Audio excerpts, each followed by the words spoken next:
I ddyfnderoedd y chwech isa a chyn mentro i Cei Connah doedd y Barri ond wedi ennill 1 o'i 10 gêm flaenorol gyda'r fuddugoliaeth honno yn dod oddi cartra yn erbyn y Nomadiaid.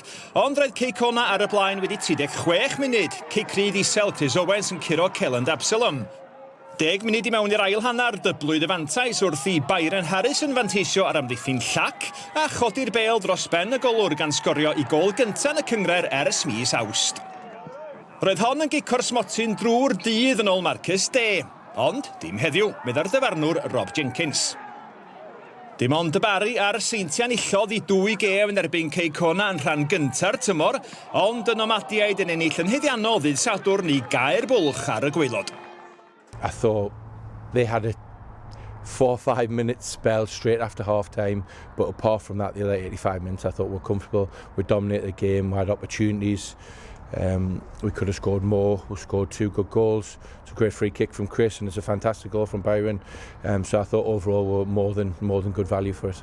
We dealt with the conditions really well, and we competed all over the field, and all every winners in the end, I think. They're a full-time professional outfit, you know, so to beat them twice already and lose once, that, you know, we're above our expectations there against Connah's Quay.